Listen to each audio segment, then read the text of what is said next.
आमेन। सब मेरे पीछे कहें कहें, विश्वास करने वाले के लिए सब कुछ संभव है। आमेन। बाइबल में लिखा है विश्वास के बिना परमेश्वर को प्रसन्न करना असंभव है। बाइबल में जब इब्रानियों की किताब में पढ़ते हैं वहां पर लिखा है सारा ने आप बूढ़ी होने पर भी विश्वास के द्वारा परमेश्वर से सामर्थ पाया। कब सामर्थ पाया? विश्वास के द्वारा। कब पाया? बुजुर्गी में, बुढ़ापे में। उसके कोई संतान नहीं थी, उसके कोई बच्चा नहीं था, लेकिन क्योंकि उसने परमेश्वर पर विश्वास किया इसलिए उसे सामर्थ मिला। इसका मतलब है अगर आप जिंदगी में कुछ भी करना चाहते हो और अगर आप परमेश्वर पर भरोसा रखोगे, आप विश्वास करोगे, परमेश्वर आपको सामर्थ देंगे ताकि आप अपनी जिंदगी की मंजिल तक पहुंच पाओ। आमीन। हर एक व्यक्ति के लिए जो विश्वास करता है परमेश्वर की सामर्थ मौजूद है, परमेश्वर की शक्ति आपके लिए मौजूद है। परमेश्वर ने सारा से उसके बुढ़ापे में यह नहीं कहा सारा तू तो बूढ़ी हो गई है, अब तेरा कुछ नहीं हो सकता, अब तेरे लिए बहुत देर हो गई है, तू 90 साल की हो गई है। लेकिन सारा ने परमेश्वर पर विश्वास करना नहीं छोड़ा और जो वो अपनी जिंदगी में होते हुए देखना चाहती थी उसने पाया। आमीन। मेरा सवाल यह है, आप अपनी जिंदगियों में क्या होते हुए देखना चाहते हो? आप अपने बच्चों की जिंदगी में क्या होते हुए देखना चाहते हो? आप अपने परिवार में क्या होते हुए देखना चाहते हो? जो कुछ भी आप उनकी जिंदगियों में होते हुए देखना चाहते हो, अगर आप परमेश्वर पर विश्वास करोगे वो जरूर पूरा होगा आपकी जिंदगियों में। क्यों ना प्रभु के लिए ताली बजाएं। आमीन। उसके लिए क्या चाहिए? विश्वास। सब कहे विश्वास। और उसने तुरंत अपने चेलों को बरबस नाव पर चढ़ाया। यह चमत्कार करने के बाद, करीब 20,000 लोगों को खिलाने के बाद, जब 12 टोकरे भी बच गए, तो प्रभु यीशु मसीह ने उसके बाद अपने चेलों को विवश किया और कहा जल्दी से नाव पे चढ़ो और तुम जाओ। और वो जाना शुरू हो गए और उसने तुरंत अपने चेलों को बरबस नाव पर चढ़ाया कि वे उससे पहले पार चले जाएं जब तक कि वह लोगों को विदा करे। तो चेलों से कहा जाओ तुम पार जाओ।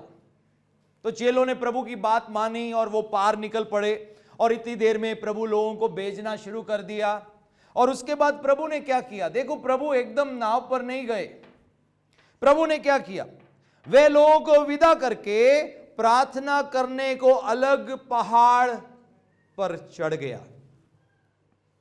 लोगों को विदा करके। मालूम है आज इस दुनिया में हमारे लिए बहुत कुछ है करने को, है कि नहीं है?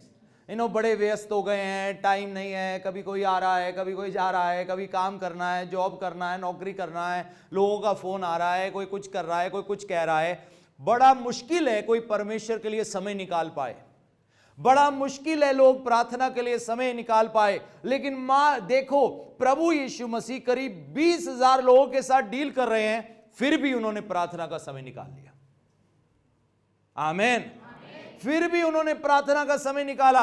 अगर प्रभु यीशु मसीह के लिए ये जरूरी था, सोच कर देखो ये हमारे लिए कितना जरूरी है। शैतान नहीं चाहेगा हमारा प्रार्थना का जीवन हो, क्योंकि अगर हमारी जिंदगी में प्रार्थना नहीं है, हम परमेश्वर के सामर्थ्य में नहीं चल पाएंगे, हमारी सोच में परिवर्तन नहीं आ पाएगा, हम परमेश्वर के वचन को अपनी जिंदगी में पूरा होते हुए देख नहीं पाएंगे, हमें ये वचन समझ में नहीं आएगा। इसको भी समझने के लिए हमें पवित्र आत्मा की सहायता चाहिए। आमीन। इतने 1000 लोगों को विदा किया। चाहते तो सीधा चेलों के पीछे चले जाते, प्रभु ने कहा नहीं, अब अच्छा समय है, अब मैं कुछ समय प्रार्थना में बिताऊं। आमीन। आपको प्रार्थना के लिए समय निकालना है। रोज समय निकालो। अपने पड़ोसी से कहो रोज समय निकालना है ना। मैं नहीं कहता 2 घंटे निकालो, मैं नहीं कहता 3 घंटे निकालो, लेकिन एक अच्छा खासा समय निकालो। चाहे 30 मिनट से शुरू कर लो, चाहे 30 मिनट रोज निकालो, लेकिन निकालो।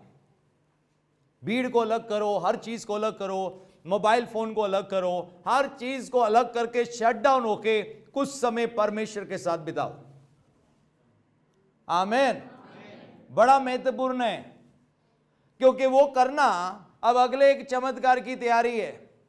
अब चमत्कार सिर्फ यहीं पर नहीं रुका, लेकिन देखो चमत्कार आगे भी था। चेलों को भेज दिया, प्रभु यीशु मसीह प्रार्थना करने के लिए निकल पड़े। लेकिन इस दौरान क्या हुआ? वह प्रार्थना करने को अलग पहाड़ पर चढ़ गया और सांझ को वह अकेला था। उस समय नाव झील के बीच लहरों से डगमगा रही थी। अब देखो, चेलों को प्रभु यीशु मसीह ने भेज तो दिया, लेकिन अब तेज तूफान आ गया है, तेज लहरें उठ रही हैं और किश्ती अब डगमगाना शुरू हो गई। और अब क्या हुआ इसके बाद? और वह, क्योंकि वह हवा सामने की थी, तो जिस दिशा में वो जाना चाहते हैं उसके विपरीत हवा आ रही थी। आमीन। अगर चेले इधर को जा रहे हैं तो हवा ऑपोजिट डायरेक्शन से आ रही थी। इससे हमें क्या समझ में आता है? हम जिस दिशा में बढ़ना चाहते हैं, शैतान हमें रोकना चाहता है। आपको वो परमेश्वर के वचन पर चलने नहीं देना चाहता।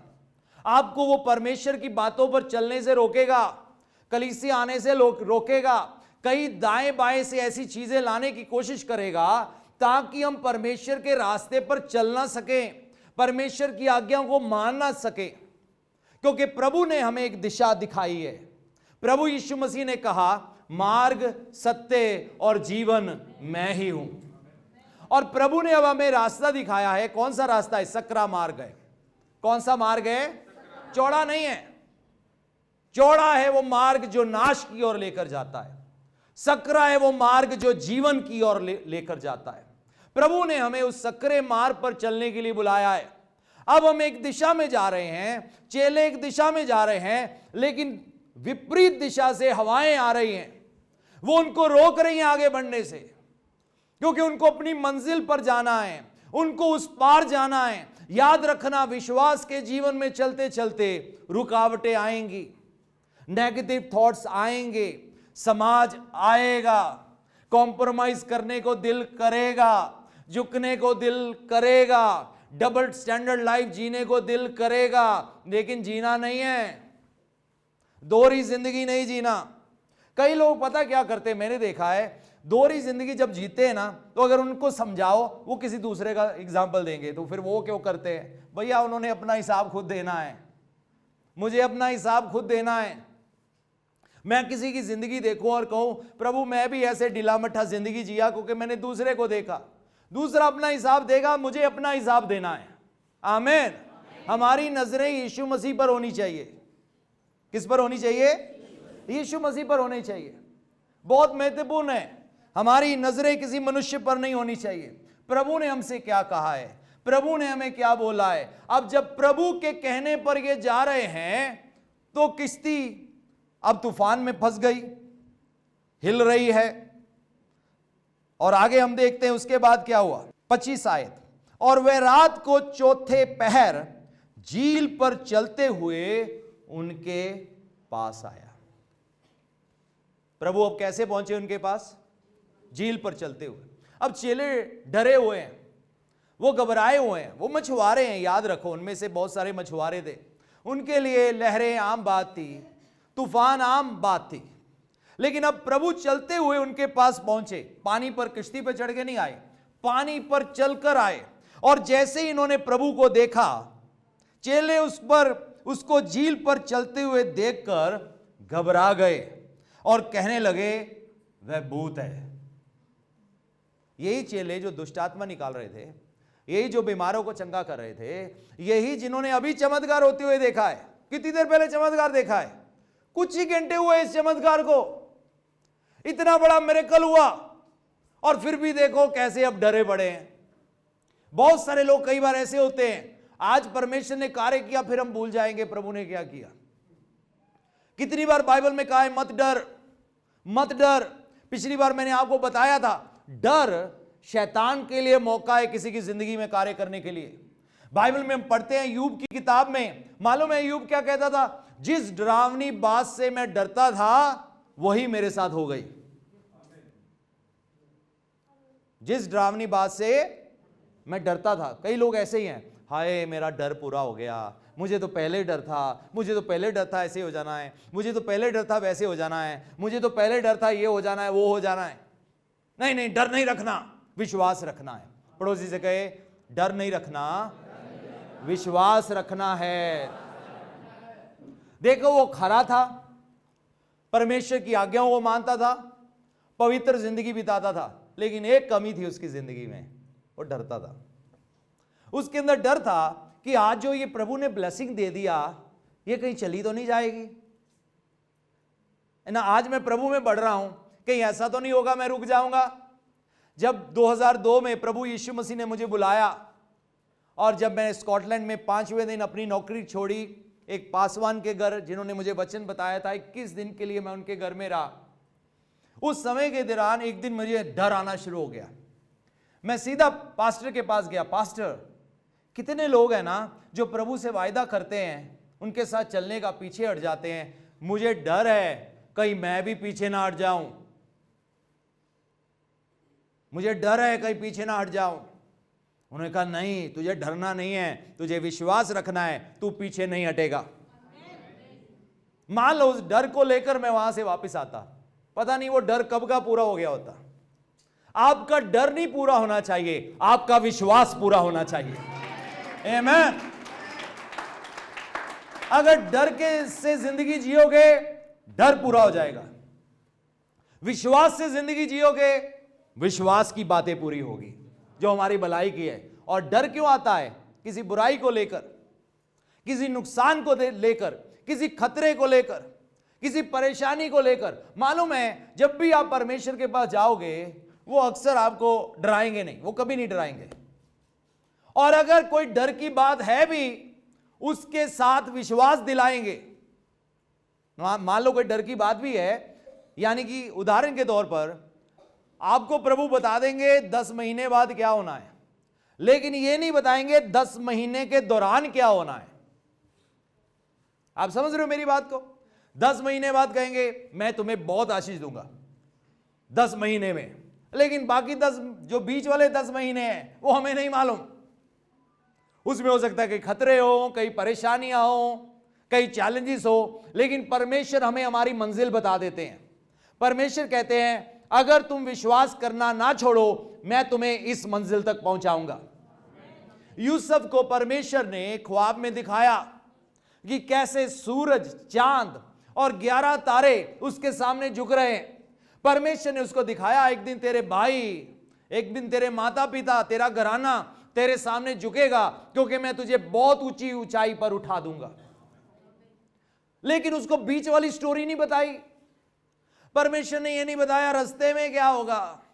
यूसुफ, तेरे भाई तुझे बेच डालेंगे, तू गुलाम बन के रहेगा, फिर तेरे पर इल्जाम लगेगा, फिर तू जेल में जाएगा, और फिर उसके बाद उठाऊंगा। प्रभु ने उसे बीच में क्या होना है नहीं बताया। प्रभु का धन्यवाद।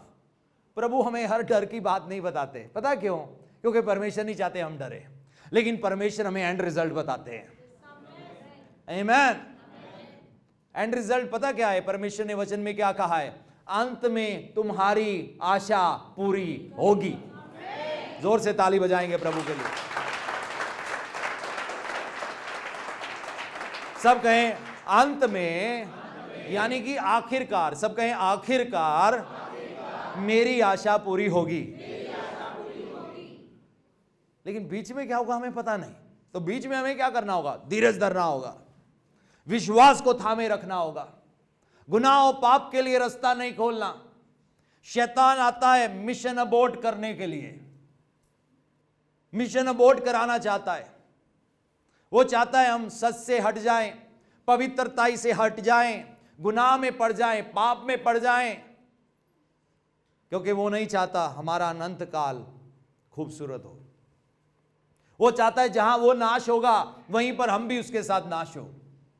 लेकिन हमारी संगति शैतान के साथ नहीं है, प्रभु यीशु मसीह के साथ है। किसके साथ है? देखो, जिसके साथ संगति करोगे वहीं पहुंच जाओगे। प्रभु यीशु मसीह कहाँ है? पिता के दाएं हाथ सिंहासन पर विराजमान है। और प्रभु ने कहा एक दिन आऊंगा, अपने साथ ले जाऊंगा। क्यों? क्योंकि हमारी संगति उसके साथ है। आपकी संगति आपको मंजिल तक पहुंचाएगी। मान लो अगर एक व्यक्ति आर्मी में भर्ती होने के लिए जाता है ट्रेनिंग के लिए, उसको किसकी संगति में रखते हैं ट्रेनिंग के दौरान? के शराबियों के साथ, के पियोकड़ों के साथ। मान लो वो शराबियों के साथ ट्रेनिंग कर रहा है, 6 महीने उसको रख दिया, तूने बस इनके साथ रहना, 6 महीने बाद तेरी भर्ती हो जाएगी। मान लो वो 6 महीने के बाद आएगा, वो खड़ा भी नहीं हो पाएगा क्योंकि वो संगति असर कर जाएगी। तो अगर उसे आर्मी मैन बनना है, उसे स्ट्रिक्ट आर्मी रूल में रहना होगा, है ना, अथॉरिटी के अंडर रहना होगा, कमांड को मानना सीखना होगा, अनुशासन सीखना होगा, डिसिप्लिन सीखना होगा, फिर जाकर वो पार होते हैं, फिर जाकर वो आगे बढ़ते हैं। और उनको फोकस्ड रहना पड़ता है। फोकस हटा, प्रॉब्लम हो गया। कितने लोग जब गाड़ी चलाते हैं फोकस के साथ चलाते हैं? ओके, है ना, फोकस के आंखें बंद करके चलाते हो? ओ कोई बात नहीं, जिधर मुड़ना होगा मुड़ जाएगी, है ना, ऐसे चलाते क्या? ओ कोई बात नहीं, हम बड़े समझदार हैं, हम सबसे ज्यादा समझदार हैं, हम इस रोड से भी ज्यादा समझदार हैं, है ना, हम आंखें नहीं बंद करते, हमारा फोकस है ना। फिर हम पीछे मुड़ के देखते रहे लगातार तो फिर भी प्रॉब्लम हो जाएगा, आगे कहीं लग जाएगी गाड़ी। सो हमारे लिए बड़ा इंपॉर्टेंट है जब हम गाड़ी चलाते हैं फोकस करने को, तो ये जिंदगी की गाड़ी भी फोकस के साथ चलती है। आत्मिक जिंदगी भी फोकस के साथ चलती है। कईयों का फोकस बार बार हट जाता है, प्रभु की बजाय कहीं और फोकस लगा लेते हैं, वचन की बजाय कहीं और फोकस लग जाता है। आपको मिशन को पूरा करना है, अपनी मंजिल तक पहुंचना है, आपकी आशा पूरी होगी, आप प्रभु की विश्वासियों को देखोगे, लेकिन शैतान रोकने आता है, वो रुकावट डालने आता है, वो रोकने आता है कि रुक जाएं। तो यहां पर जब चेले आगे जा रहे हैं, विपरीत दिशा से तूफान चल रहा है ताकि वह आगे ना बढ़ सके। चेले उसको झील पर, जब प्रभु चलते हुए आए, अब प्रभु चल रहे हैं पानी के ऊपर, चेले उसको झील पर चलते हुए देखकर घबरा गए, डर गए, वो पहचान ही नहीं पा रहे प्रभु को। कई बार ऐसा ही होता है ना, जब सब कुछ सही है तो हम प्रभु को महसूस कर सकते हैं, सब कुछ बहुत बढ़िया है, धन्यवाद निकल रहा है। जैसे कोई परेशानी आती है, अब कोई फीलिंग नहीं हो रही, अब कुछ महसूस नहीं हो रहा, ड्राई ड्राई लग रहा है, सूखा लग रहा है, सिर्फ खौफ महसूस हो रहा है। चेले कितने एक्साइटेड हो गए, सोच कर देखो, जब वो किश्ती में निकले होंगे, बातें कर रहे होंगे, वाह आज तो कमाल हो गया, आज तो कमाल हो गया, आज तो 20,000 लोगों ने खाया, 5 रोटी से 2 मछली से 20,000 लोगों ने खाया। आराधना कर रहे होंगे, स्तुति कर रहे होंगे, धन्यवाद कर रहे होंगे। अब लहरें चल पड़ी, अब हिलना शुरू हो गए, और ऊपर से प्रभु यीशु मसीह पानी पर चलते हुए आए, और उनको लग रहा है शैतान आ गया, भूत आ गया।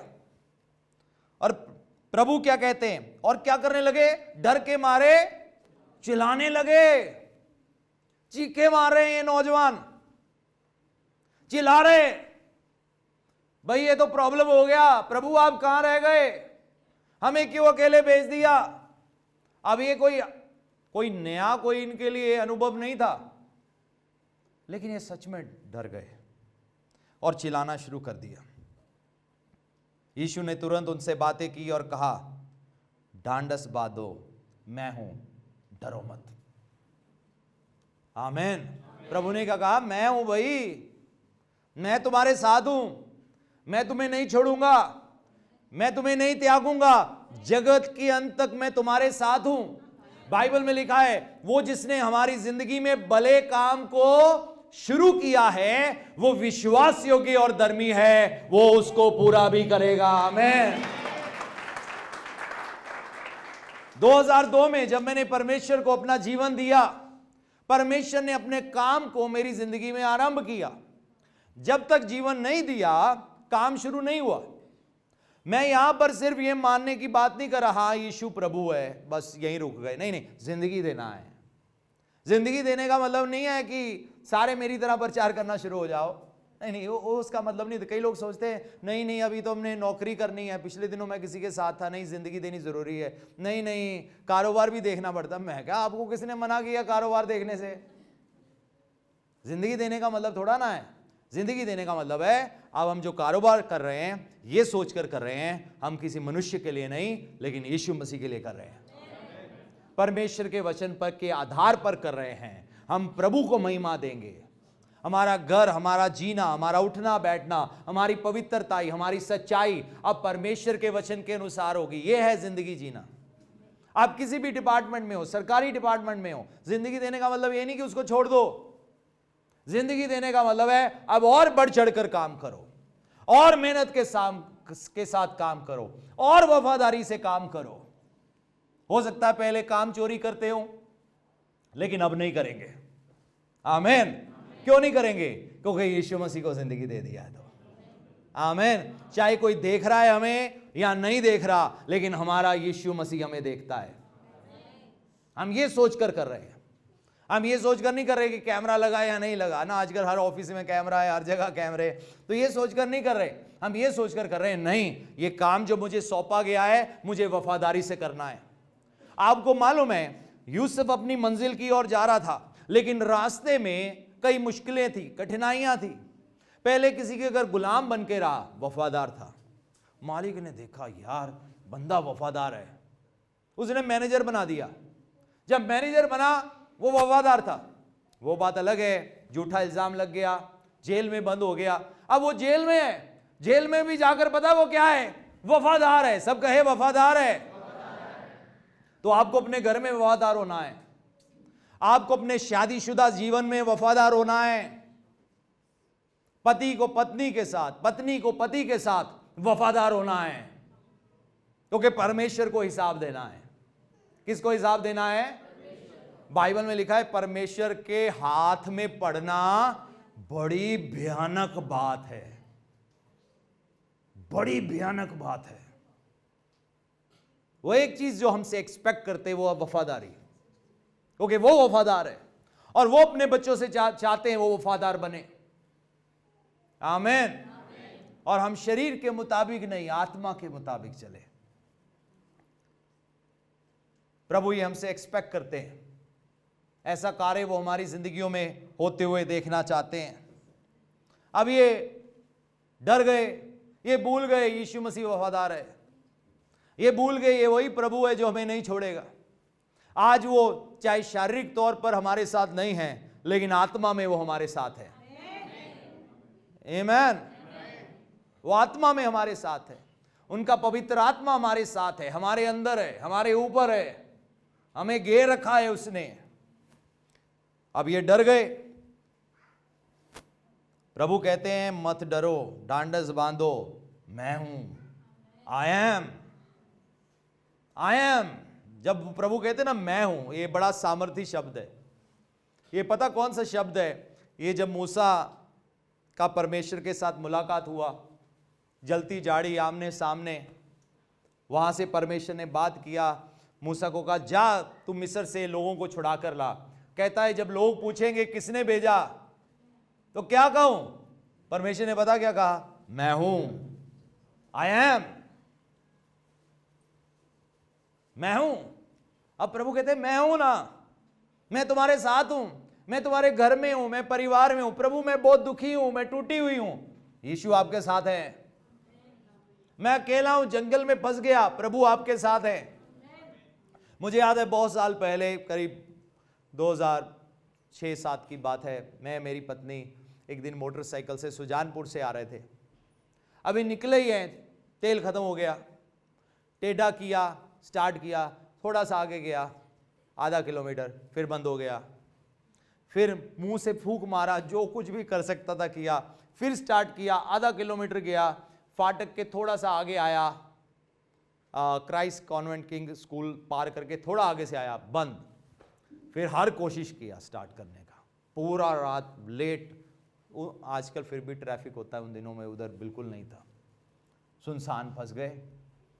अब मन में कई तरह के ख्याल आए, भाई 11 बज गए रात को, 11 साढ़े 11 का टाइम था, लेट हो गए, अब क्या करें। एक तो मोटरसाइकिल इतनी दूर लेके जाना पड़ेगा, 10:30 11 का टाइम होगा, क्या करें हम? तो कुछ और कर नहीं सकते थे, प्रेयर किया, प्रभु आप साथ हो, तेल हो या ना हो मोटरसाइकिल चल सकता है। आमीन। मुश्किल के समय चल सकता है, ये नहीं है कि आपको प्रेयर करा के जाओ कि अब तेल डालना ही ना पड़े। हाँ, कईयों के अंदर सोच चल रही होगी, है भाई ये तो बढ़िया काम है यार, वैसे भी पेट्रोल बड़ा महंगा है। याद रखो, प्रभु ने मछलियां मल्टीप्लाई पता कब की, रोटियां कब मल्टीप्लाई की?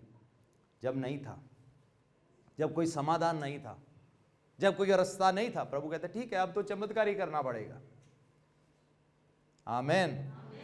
चमत्कार तब चाहिए होता है जब हम एक क्राइसिस में होते हैं। किस में होते हैं? क्राइसिस में, यानी कि जिंदगी में सब उल्टा पुल्टा चल रहा है, कोई रास्ता नहीं है, कुछ नहीं हो सकता, डॉक्टर ने जवाब दे दिया ये नहीं हो सकता, वो नहीं हो सकता, बच्चों के लिए फीस नहीं है, 24 घंटे रह गए, क्या करें? हाँ, ऐसे समय में चमत्कार चाहिए।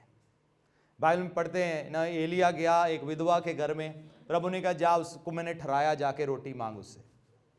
जाता उसके घर, कहती नहीं मेरे पास कुछ नहीं, आखिरी बचा है, मैं और मेरा बच्चा खाएंगे, मर जाएंगे। कहता नहीं तू लाके दे, ना आटा खत्म होगा ना तेल खत्म होगा, क्योंकि वो क्राइसिस में थी, अकाल पड़ा हुआ था, लोग मर रहे थे और वो भी मरने को तैयार थी। चमत्कार तब चाहिए जब क्राइसिस है। अब मैं क्राइसिस में था, तेल नहीं है, फूंक भी मार लिया, सब कुछ कर लिया, क्या करूं? प्रेयर किया, प्रभु चाहे तेल से चाहे हवा से आप ये बाइक स्टार्ट करवा सकते हैं और हमें मंजिल तक पहुंचा सकते हैं। प्रेयर किया, जैसे ही प्रेयर खत्म किया, स्टार्ट किया, स्टार्ट, पूरे रास्ते पहुंच गए। आमीन, हालेलुया। परमेश्वर करने की सामर्थ रखते हैं। जब क्राइसिस में हो, हाँ चमत्कार चाहिए, लेकिन क्राइसिस आए ही ना। मेरी प्रेयर है आप ब्लेसिंग में चलो। किस में चलो? ना कोई कहेगा भाई मेरा आटा क्यों नहीं मल्टीप्लाई हो रहा? अरे है ना, ब्लेसिंग है ना, आपको जरूरत नहीं है। ज्यादा जरूरी क्या है, हीलिंग की गवाही देना या बीमारी ना होना? बीमारी ना होना अच्छी गवाही है। मालूम है इजरायली लोग 40 साल जंगल में थे, ना उनके कपड़े फटे ना जूते। 40 साल, कितने साल? 40। क्राइसिस में थे ना, जंगल हालातों में थे, बीज नहीं बो सकते थे, खेती बाड़ी नहीं हो सकती थी। तो प्रभु ने कहा कोई बात नहीं, तुम क्राइसिस में हो, रोज मन्ना गिरता था। आमीन।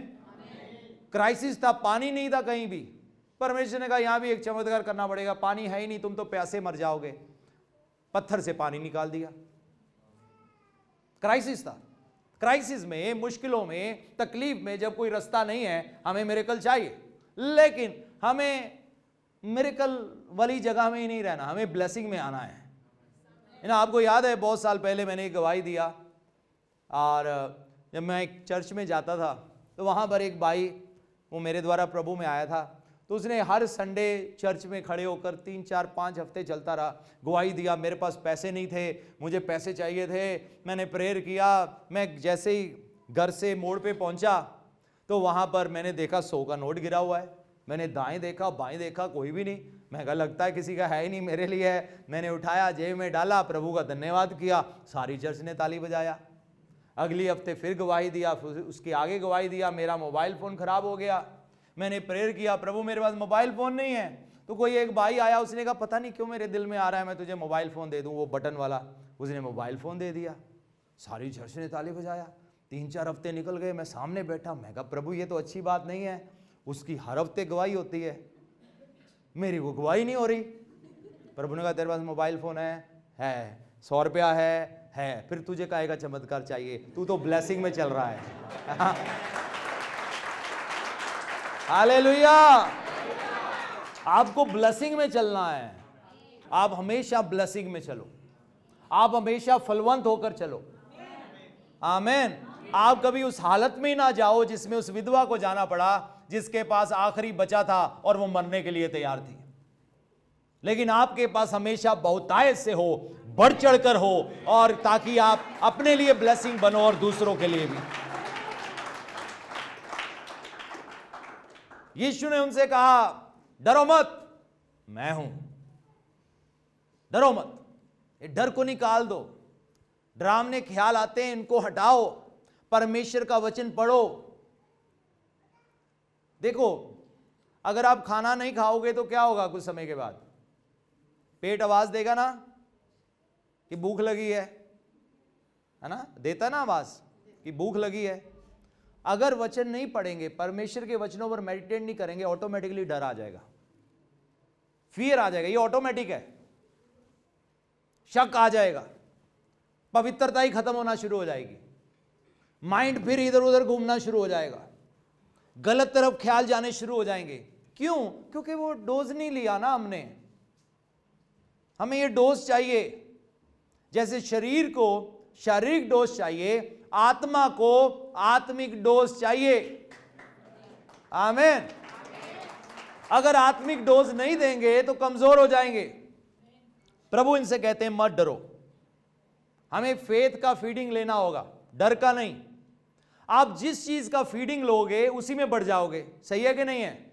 सोशल मीडिया से गलत फीडिंग लेते रहेंगे, गलत तस्वीरें और गलत वीडियो देखते रहेंगे, वो वीडियो हमारे दिमाग को प्रभावित करेंगे, फिर ख्याल भटकेंगे। क्यों? क्योंकि फीडिंग गलत दे दिया ना दिमाग को। जो खाया है उसका असर तो दिखना है। तो अब क्या किया? वो गलत वाला हिस्सा स्ट्रॉन्ग कर लिया, अब सही सोचना चाह रहे हैं, सोचा नहीं जा रहा, दिमाग गलत तरफ जा रहा है क्योंकि गलत फीडिंग दे दिया। इसी तरह से हम चाहें तो डर को फीडिंग दे सकते हैं।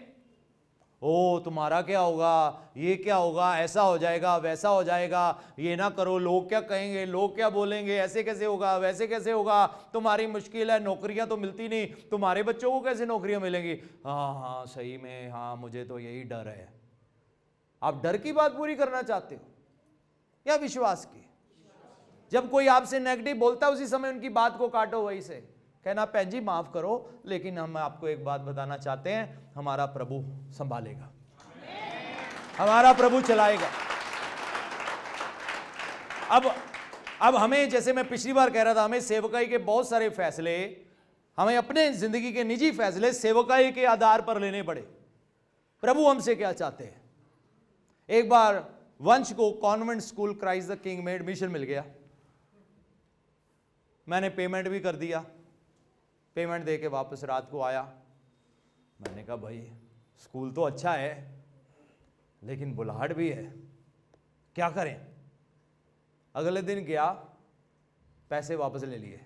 वो हैरान वहां पर, भाई हमारे तो लोग, और मैं देख रहा था कुछ माँ बाप लड़ रहे थे प्रिंसिपल के ऑफिस में, हमारे बच्चे को एडमिशन दो, जैसे भी दो वैसे भी दो, ये करो वो करो।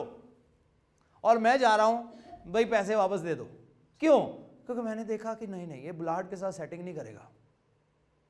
प्रभु मेरे बच्चों को ब्लेस करेंगे, चाहे वो कहीं भी क्यों ना हो। आमीन। ये नहीं था कि वो कोई कम वाले स्कूल में पढ़ रहे थे, लेकिन हाँ उनके पास ऑप्शन थी। मैंने देखा नहीं नहीं यार, ये तो सारा सिस्टम मिल जाएगा, हम कैसे वो पूरा करेंगे जो परमेश्वर चाहते हैं। कोई बात नहीं, प्रभु बच्चों को ब्लेस करेंगे। और परमेश्वर ने किया भी है और करते रहेंगे, क्योंकि भरोसा किस पर है? उस पर है। लोग आए, डर डाले, अरे बच्चों की भी तो सोचो, उनका भी तो फ्यूचर सोचो। कई रिश्तेदार मेरे अच्छे अच्छे, क्योंकि उनको खबर मिलनी कि भाई पता नहीं वो साधु बन गया, क्या बन गया है। तो जब भी किसी को मिलना, देखना ही तेनों एक गल बड़े ऐसे करके ना मैं समझानी है, देख तू बहुत वधिया काम कर रहे हैं, पर ना बच्चों का थोड़ा सोच। मैं कहा मेरे परमेश्वर ने मेरे बच्चों का सोच लिया हुआ है। आमीन। और जो उसने सोच लिया है उसको कोई भी रोक नहीं सकता पूरा होने से। आमीन।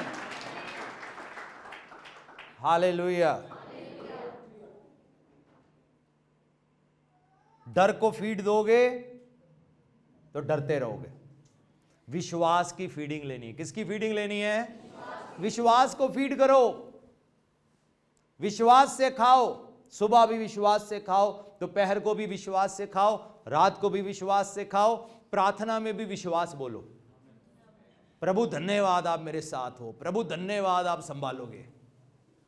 फीलिंग से मत जाओ, फीलिंग्स ये बदलती रहती है। ये बदलती रहती है, ये मौसम की तरह है। जैसे आजकल है, कभी लगता है गर्मी आने लगी फिर ठंड आ जाती है ना, फिर लगता है अब बस अब चादरें निकाल लें, और फिर लगता है नहीं नहीं वापस कंबल ले लो नहीं, फीलिंग ऐसे ये बदलती रहती है। लेकिन फीलिंग से मत चलो, अपने माइंड को प्रिपेयर करो, अपने आत्मा को प्रिपेयर करो। महसूस करना ही सब कुछ नहीं होता, बहुत बार अच्छा महसूस नहीं होता, सही बात है कि नहीं है? गर्मी बहुत ज्यादा हो जाए अच्छा महसूस होता है, लेकिन उसके बावजूद हम प्रभु में आनंदित रह सकते हैं। सर्दी बहुत ज्यादा हो जाए अच्छा महसूस होता है, नहीं होता, लेकिन उसके बावजूद हम प्रभु में आनंदित रह सकते हैं।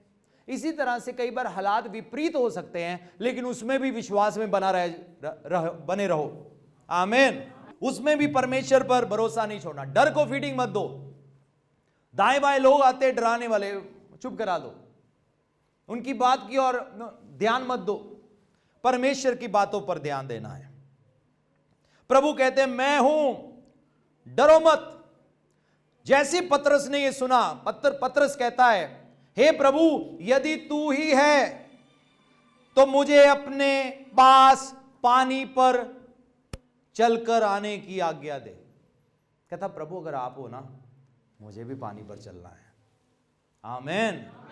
ये अच्छी चीज मांगी कि बुरी चीज मांगी? प्रभु अगर आप कर सकते हो ना, मुझे भी करना है। अगर आप पवित्र जिंदगी जी सकते हो ना, मुझे भी पवित्र जिंदगी जीनी है। अगर आप सच्चाई की जिंदगी जी सकते हो ना, मुझे भी सच्चाई का जीवन जीना है। अगर आप विश्वास योग्य बने रह सकते हो ना, तो मुझे भी विश्वास योग्य बनना है। आमीन। तो क्या हम ये चाहत रखते हैं? जब यीशु मसीह को देखते हो कैसे उन्होंने माफ किया, कैसे उन्होंने क्षमा किया अपने कसूरवारों को, हम भी प्रभु से कह सकते हैं प्रभु जैसे आपने माफ किया ना, मुझे भी ऐसे माफ करना है। और प्रभु की खासियत यह है, प्रभु इन भले कामों में कभी मना नहीं करेंगे। आपकी तरक्की में मना नहीं करेंगे, आपकी शांति में मना नहीं करेंगे, यीशु मसीह के स्वभाव में चलने में मना नहीं करेंगे। क्या जवाब मिला इनको? कहता है प्रभु मुझे भी पानी पर चलना है, यदि तू ही है तो। उसने कहा आ। तब पतरस नाव पर से उतरकर यीशु के पास जाने को पानी पर चलने लगा। देखो वो भी चल रहा है, प्रभु ने मना नहीं किया, प्रभु ने ग्रेस दे दिया, अनुग्रह दे दिया। प्रभु मुझे भी करना है, कर। प्रभु मुझे भी बीमारों के लिए प्रार्थना करना है, बहुत बढ़िया है, ये ले जा बीमारों के लिए प्रेयर करो। आमीन।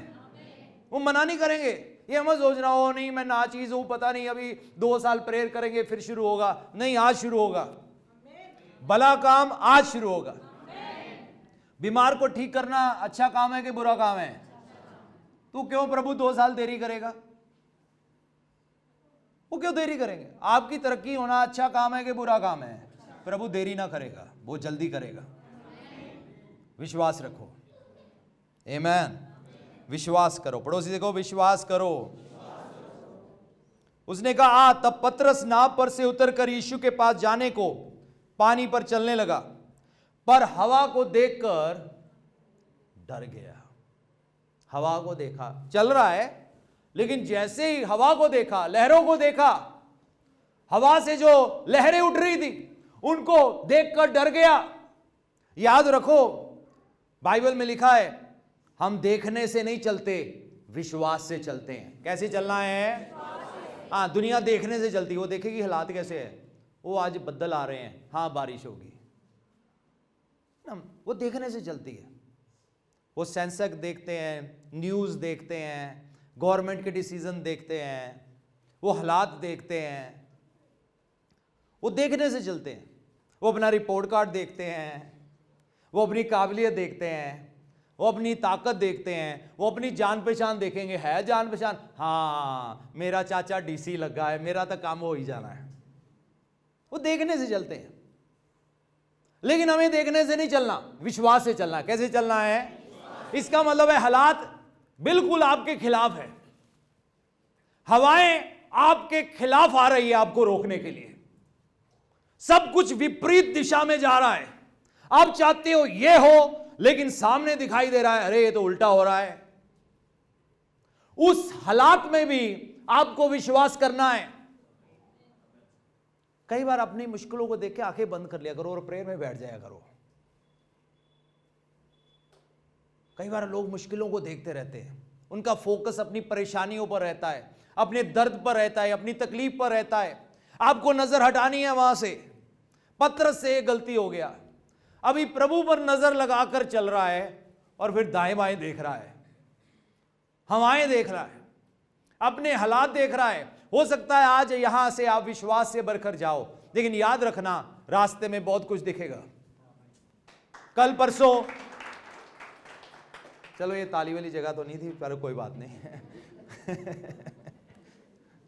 ताली और आमीन का भी एक सही टाइम होता है, जब कहीं उन्हें मारना नहीं होता वो। चलो कोई बात नहीं, एनीवे चलो लगा ही दो एक बार ताली, कोई बात नहीं। हाँ।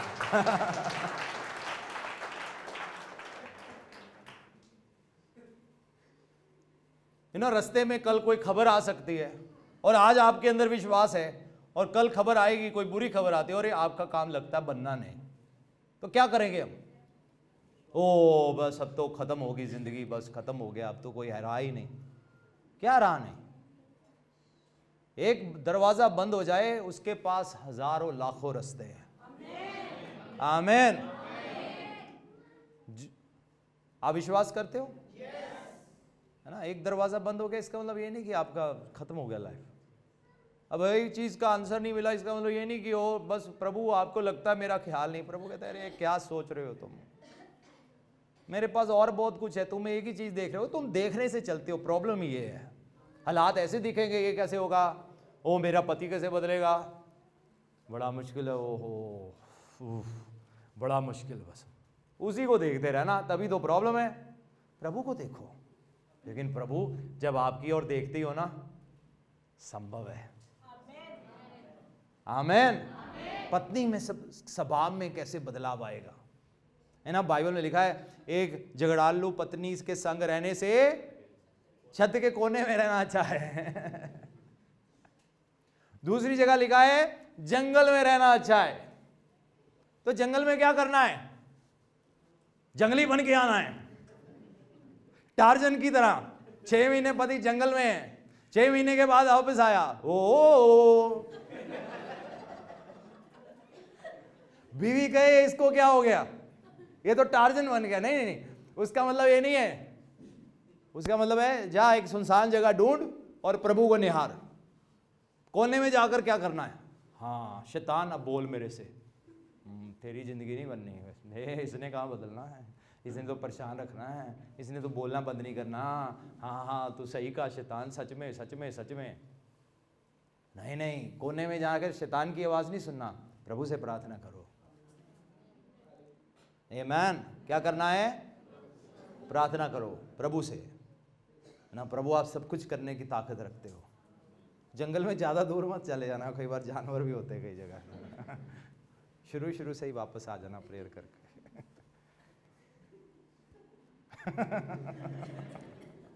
नहीं तो बाद में वापस भागते आओगे, बचाओ बचाओ मेरी सीता, मेरी रीटा, मुझे बचा ले।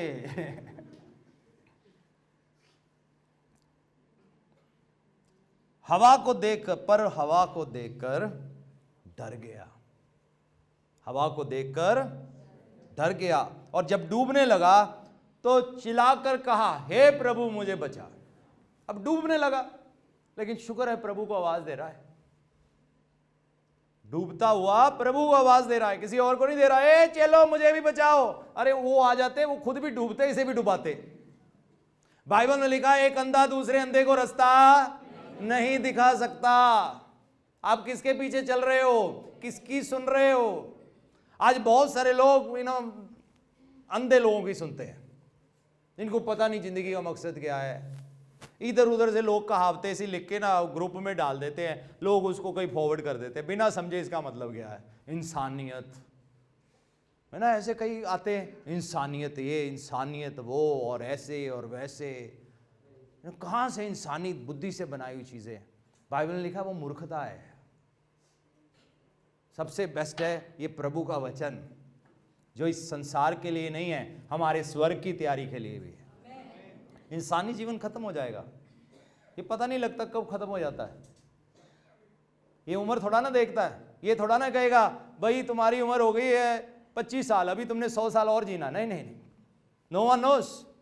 तुम्हारी उम्र 40 साल हो गई है, नो वन नोस। 50 हो गई है, नो वन नोस।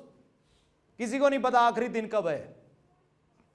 हम दुनिया की चीजों के लिए कितना कुछ करते हैं, अपने आत्मा के लिए कुछ किया है, अपने आने वाले भविष्य के लिए किया है। कई कहते हैं किसने देखा है, जब होगा देखा जाएगा। अरे बड़ी देर हो जाएगी, फिर वापसी नहीं है, फिर मन फिराव नहीं है, फिर 84 लाख मौके नहीं मिलने किसी को कि कोई नहीं, कुत्ता बिल्ली मच्छर गधा हाथी घोड़ा डड्डू सांप कुछ भी बन गए फिर बन जाएंगे इंसान। नहीं नहीं नहीं, ऐसा नहीं है। बाइबल में लिखा है मनुष्य का एक बार जीना, उसके बाद मरना और उसके बाद न्याय का होना तय है। एक ही बार इंसानी जीवन मिला है। हमने कुत्ते बिल्ली नहीं बनना, हमें परमेश्वर ने मनुष्य को अपने स्वरूप में बनाया था। मनुष्य ने मनुष्य ही बनना है और एक ही बार बनना है। आप समझ रहे हो मेरी बात को? चेलों को कहता, वो खुद डूब पड़ते, वो कहते भैया हम खुद डर रहे हैं, हम अपनी सोचे, तू हमें बचाने को कह रहा है। लेकिन जब प्रभु को आवाज दिया, हे प्रभु मुझे बचा, यीशु ने तुरंत हाथ बढ़ाकर उसे थाम लिया और उससे कहा, हे अल्प विश्वासी, तूने क्यों संदेह किया? बचा लिया। और फिर उसके बाद कह रहे हैं शक क्यों किया तूने? क्यों शक किया? तूने शक क्यों बोला? क्या आज हमारी जिंदगी में कोई ऐसा क्षेत्र तो नहीं जहां परमेश्वर हमें डांट रहे हो, यीशु मसीह हमें डांट रहे हो, क्यों शक किया तूने मुझ पर? क्यों शक किया? मैं ही उद्धार करता हूं, मैं ही मार्ग हूं, मैं ही सत्य हूं, मैं ही जीवन हूं और मुझको छोड़ कोई नहीं है। एक ही परमेश्वर है जिसने आकाश और पृथ्वी को बनाया है और उसका नाम यीशु है। इसीलिए दुनिया की हवाएं हमारे खिलाफ है, क्योंकि हम सच जानते हैं, दुनिया सच नहीं जानती। दुनिया कहेगी हाँ हाँ इनू भी एक गिन लो, विच पा लो, इनू भी चलो यदि यीशु दी भी फोटो ला लो। नहीं, एक ही परमेश्वर है, एक ही मुक्तिदाता है, एक ही उद्धार करता है, एक ही है जो हमारे लिए सलीब पर गया, मरा और जी उठा। एक ही है जिसने कहा मैं पापियों को नाश करने के लिए नहीं, बचाने के लिए आया हूं। आमीन। सबने कहा मर के कोई वापस आता है क्या? एक ही था जिसने मरे हुए मुर्दों को भी जिंदा करके दिखा दिया। आमीन। जोर से ताली बजाएंगे प्रभु को।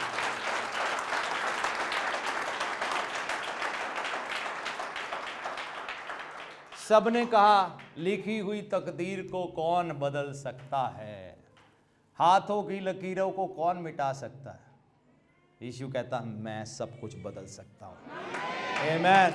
मैं गुलाम को बादशाह बना सकता हूं, मूर्ख को सियाना बना सकता हूं, नरक जाने वाले को स्वर्ग की ओर ले जा सकता हूं। धन्यवाद करें। आए खड़े हो जाए प्रभु की उपस्थिति में। हालेलुया।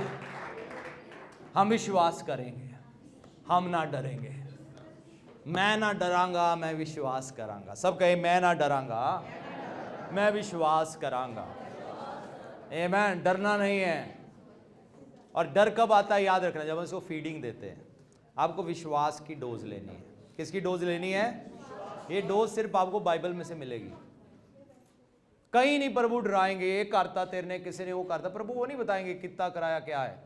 प्रभु डिलीवर करेंगे बस, डराएंगे नहीं।